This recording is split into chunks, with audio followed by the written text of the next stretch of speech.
انشاءاللہ کوشش کریں گے۔ پہلا سوال کیا ہے کہ زکوٰۃ کس پر فرض ہے؟ تو اس کی تعریف، ڈیفینیشن جو ہے وہ اپنے ذہنوں میں آپ بٹھائیں۔ وہ سمجھدار جو بالغ مسلمان ہو، عاقل ہو اور بنیادی ضروریات زندگی اور قرض کے علاوہ 7.5 تولے سونا یا 52 تولے چاندی کی قیمت کے برابر نقدی اس کے پاس یعنی کہ کیش اس کے پاس موجود ہو، یا سامان تجارت موجود ہو، یا اس طرح کی باقی اشیاء موجود ہو اور ضروریات زندگی سے زیادہ ہو، ضروریات زندگی کے مطابق ہو، زیادہ نہ ہو تو پھر زکوٰۃ نہیں ہے، ضروریات زندگی سے زیادہ ہو تو پھر اس پر زکوٰۃ ادا کرنا جو ہے وہ فرض ہو جاتا ہے۔ جب سمجھدار کہہ دیا تو پاگل کو نکال دیا، جب عاقل کہہ دیا بے عقل کو نکال دیا، جب مسلمان کہہ دیا جو کافر ہے اس کو نکال دیا۔ تو یہ تعریف اگر ہمارے ذہنوں میں رہ جائے، جب ضروریات زندگی کا ذکر کر دیا تو جس کے پاس فقط زندگی کی ضروریات کے پیسے موجود ہیں اس پر زکوٰۃ لاگو نہیں ہوتی۔ اور فرمایا اب اس کا نصاب بنتا کتنا ہے؟ 52 تولے چاندی ہے، یہ 7.5 تولے سونا ہے۔ اسٹیٹ بینک نے 2023 کے لیے جو زکوٰۃ کا نصاب مقرر کیا ہے وہ ہے 1,03,159 روپے۔ 1,03,159 روپے انہوں نے زکوٰۃ کا نصاب مقرر کیا ہے کہ جس بندے کے پاس اتنا مال ہو، 1,03,159 روپے جس کے پاس موجود ہو اور اس پر سال گزر جائے اور وہ مال اس کے پاس اسی طرح موجود اور بڑھنے والا ہو تو فرمایا اس پر زکوٰۃ فرض ہو جاتی ہے، اس پر زکوٰۃ ادا کرنا لازم ہو جاتا ہے۔ یہ تو سٹیٹمنٹ ہے اسٹیٹ بینک آف پاکستان کی جو انہوں نے 2023 کے حوالے سے انہوں نے جاری کی ہے۔ 16 مارچ 2023 کو جو صرافہ بازار ہے لاہور کا، اس میں چاندی کی جو قیمت تھی وہ تھی 2,150 فی تولہ۔ 2,150 فی تولہ چاندی کی قیمت تھی۔ اس اعتبار سے جو چاندی کا نصاب، زکوٰۃ کا نصاب بنتا ہے وہ ہے 1,13,000 روپے۔ جس بندے کے پاس 1,13,000 ہو اور اس پر سال بھی گزر جائے اس پر زکوٰۃ فرض ہو جاتی ہے، اور یہ وہ 1,13,000 ہے جو ضروریات زندگی سے زیادہ ہو، جو ضروریات زندگی سے زائد ہو۔ اب سوال یہ پیدا ہوتا ہے کہ 2 نصاب میں نے بیان کیے، ایک سونے کا نصاب بیان کیا، ایک چاندی کا نصاب بیان کیا کہ سونا ہو 7.5 تولے، چاندی ہو 52 تولے۔ اب ایک بندہ ہے اس کے پاس 7.5 تولے سونا تو نہیں ہے، سونا 7.5 تولے سے کم ہے، لیکن باقی اشیاء کا وہ مالک ہے، تو پھر کس چیز کا اعتبار کیا جائے گا، کس نصاب کو ہم فالو کریں گے؟ تو اس حوالے سے فقہائے کرام یہ فرماتے ہیں کہ اگر کوئی شخص فقط سونے کے نصاب کا مالک ہے، سونے کے علاوہ کوئی چیز اس کے پاس موجود نہیں، صرف سونا اس کے پاس موجود ہے، تو پھر حکم یہ ہے کہ اگر وہ سونا 7.5 تولے ہے یا اس سے زیادہ ہے پھر تو وہ زکوٰۃ ادا کرے گا۔ اگر 7.5 تولے سے کم ہے پھر زکوٰۃ ادا نہیں کرے گا۔ کیوں؟ کیونکہ وہ صرف سونے کا مالک ہے اور کسی چیز کا مالک نہیں ہے۔ تو سونے کا نصاب 7.5 تولے ہے، 7.5 تولے مکمل ہوگا یا اس سے زیادہ ہوگا پھر زکوٰۃ دینی فرض ہوگی، وگرنہ زکوٰۃ نہیں ہوگی۔ ہاں البتہ اگر اس شخص کے پاس 7.5 تولے سونا تو نہیں ہے لیکن اس کے پاس 5 تولے سونا ہے، اس کے علاوہ نقدی اس کے پاس موجود ہے، کیش کی صورت میں اس کے پاس 10 لاکھ موجود ہیں، تو پھر کیا کیا جائے گا؟ پھر یہ کیا جائے گا کہ سونے کو اور اس کیش کو ملا دیا جائے گا۔ ملانے سے مراد کیا ہے؟ دونوں کی قیمت کا اندازہ لگایا جائے گا کہ سونے کی کتنی قیمت ہے اور جو کیش ہے اس قیمت کو اور کیش کو ملا دیا جائے گا، پھر جتنے پیسے بنیں گے ان سب کی زکوٰۃ ادا کر دی جائے گی، سب کی زکوٰۃ ادا کر دی جائے گی۔ اور دوسرا سوال کیا ہے کہ پتہ کیسے چلے گا کہ مجھ پر زکوٰۃ فرض ہو چکی ہے؟ زکوٰۃ کی فرضیت معلوم کرنے کا طریقہ کیا ہے؟ تو اس حوالے سے فقہائے کرام نے جو طریقہ بیان فرمایا ہے وہ یہ ہے کہ بنیادی ضروریات زندگی. اچھا، ضروریات زندگی میں کیا چیز آتی ہے؟ یہ بھی ہم اس کو بھی دیکھ لیں، پرکھ لیں کہ ضروریات زندگی میں کیا چیز آتی ہے. ضروریات زندگی میں رہنے کے لیے گھر، رہائش کا گھر جو ہے وہ ضروریات زندگی میں شامل ہے. اچھا لباس جو ہے وہ ضروریات زندگی میں شامل ہے.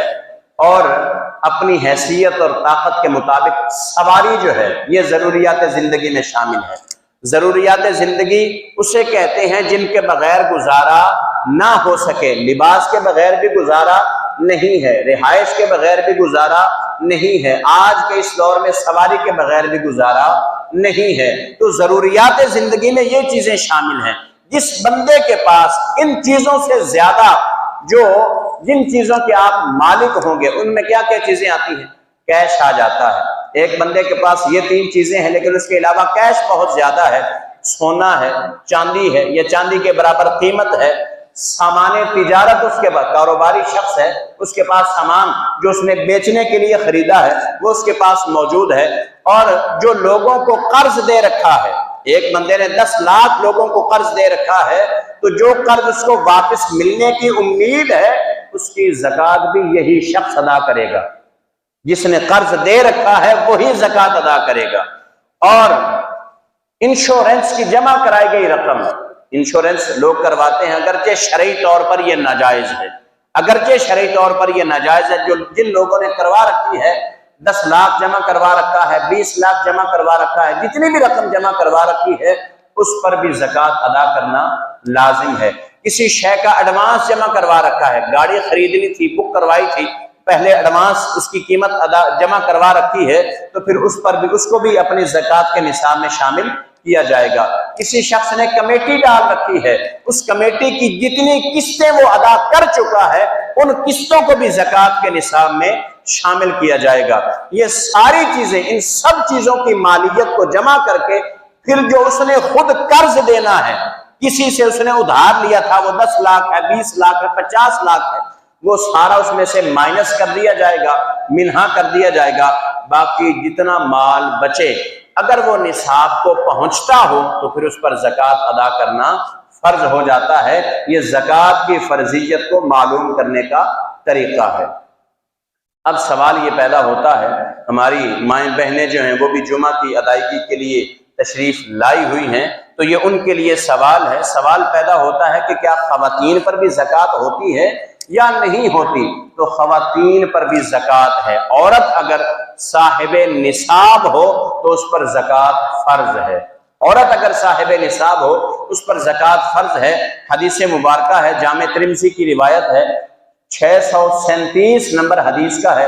اور حضرت عمر بن شعیب رضی اللہ تعالیٰ عنہ، آپ اس حدیث مبارکہ کے راوی ہیں اور آپ کے آباء اکرام بھی ہیں، وہ اس حدیث مبارکہ کے راوی ہیں. فرماتے ہیں نبی کریم صلی اللہ تعالیٰ علیہ وآلہ وسلم تشریف فرما ہے، آپ کی بارگاہ میں 2 خواتین حاضر ہوئیں. 2 خواتین حاضر ہوئیں، ان دونوں نے سونے کے کنگن پہن رکھے تھے، سونے کے کنگن پہن رکھے تھے. نبی کریم صلی اللہ تعالیٰ علیہ وآلہ وسلم نے ان سے سوال کیا، کیا تم اس کی زکوٰۃ ادا کرتی ہو جو سونا تم نے پہن رکھا ہے؟ انہوں نے عرض کی، یا رسول اللہ صلی اللہ علیہ وسلم، ہم تو اس کی زکوٰۃ ادا نہیں کرتی. نبی کریم صلی اللہ تعالیٰ علیہ وآلہ وسلم نے ارشاد فرمایا، اتحبانی ان یصورکم اللہ بسوارین من نار. فرمایا کیا تم یہ گوارا کرتی ہو کہ ان کنگنوں کے بدلے اللہ تبارک و تعالیٰ تمہیں آگ کے کنگن پہنائے؟ انہوں نے عرض کی، یا رسول اللہ صلی اللہ علیہ وسلم، ہم تو گوارا نہیں کرتے، ہم تو نہیں چاہتی کہ ان کے بدلے ہمیں آگ کے کنگن پہنائے جائیں. تو نبی کریم صلی اللہ تعالیٰ علیہ وآلہ وسلم نے ارشاد فرمایا، فَأَدِّيَا زَكَاتَهُ، تو پھر ان کی زکوٰۃ ادا کیا کرو. تو جو خواتین صاحب نصاب ہوں، جن کے پاس اتنا سونا موجود ہو جو نصاب کو پہنچتا ہو، یا اتنا کیش ان کے پاس، اتنی نقدی ان کے پاس موجود ہو جو نصاب کو پہنچتی ہو، تو ان پر زکوٰۃ ادا کرنا لازم اور فرض ہے. یہاں پر ایک ضروری چیز جو ہے وہ بھی آپ ذہن نشین فرما لیں کہ جن چیزوں کی مالک آپ کی زوجہ ہو، بیوی ہو، تو ان کی زکوٰۃ ادا کرنا شوہر پر لازم نہیں ہے۔